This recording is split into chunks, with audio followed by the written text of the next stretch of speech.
विक्रम और बेताल की कहानी। सच्चा न्यायाधीश कौन।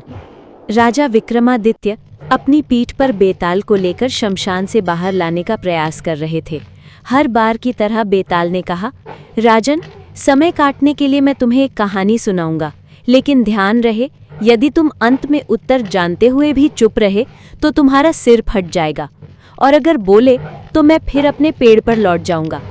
राजा ने सहमति में सिर हिलाया। कहानी शुरू। बहुत समय पहले उज्जैन नगरी में एक राजा राज्य करता था। उसके दरबार में एक नीतिमान मंत्री था, वीरभद्र। उसी राज्य में दो युवक रहते थे, धर्मनाथ और सत्यपाल। दोनों बचपन से मित्र थे। धर्मनाथ बहुत धनी परिवार का था, जबकि सत्यपाल गरीब था, लेकिन पढ़ाई लिखाई और तर्क में बहुत निपुण था।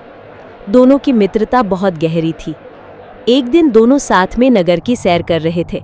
तभी रास्ते में उन्हें एक घायल व्यापारी मिला। व्यापारी ने कहा, बेटा, मेरे ऊपर डाकुओं ने हमला कर दिया और मेरा सारा धन लूट लिया। जो कुछ बचा है वो मैं किसी भरोसेमंद को देना चाहता हूँ। व्यापारी ने एक थैली धर्मनाथ को दी और कहा, इसे सुरक्षित रखो, जब मेरा बेटा आएगा तो उसे लौटा देना। ये कहकर व्यापारी ने प्राण त्याग दिए। घटना। कुछ साल बाद व्यापारी का बेटा वहां आया। उसने धर्मनाथ से धन की मांग की, लेकिन धर्मनाथ ने धन देने से इनकार कर दिया और बोला, कौन सा धन, मेरे पास तो कुछ नहीं है। सत्यपाल ये सब देख रहा था। उसने कहा, धर्मनाथ, तुम गलत कर रहे हो।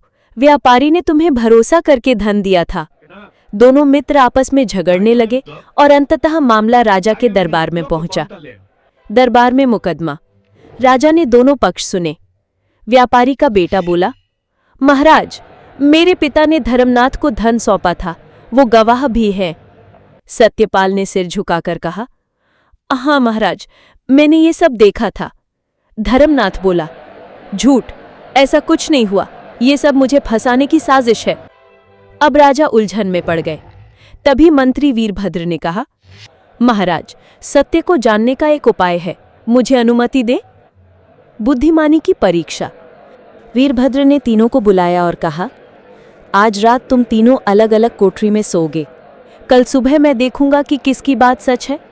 सुबह जब वो देखने गया तो व्यापारी का बेटा चैन से सो रहा था। सत्यपाल बेचैन और थका हुआ लग रहा था। धर्मनाथ के चेहरे पर अजीब सी घबराहट थी। मंत्री ने कहा, जिसके मन पर बोझ होता है वही रात भर सो नहीं पाता। सत्यपाल बेचैन था क्योंकि उसे चिंता थी कि उसका मित्र गलत काम कर रहा है।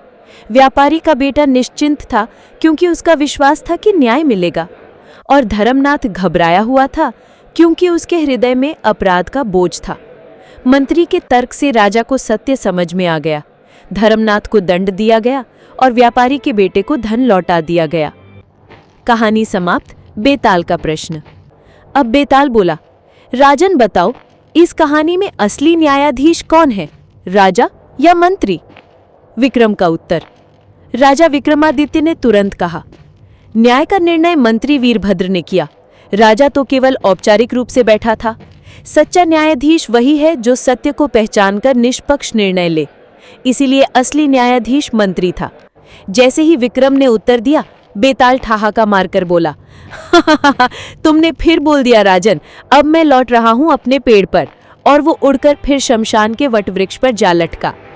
सीख यानी मॉरल। सच्चा न्याय वही है जिसमें सत्य और निष्पक्षता हो। पद से नहीं बल्कि कर्म से कोई न्यायाधीश कहलाता है।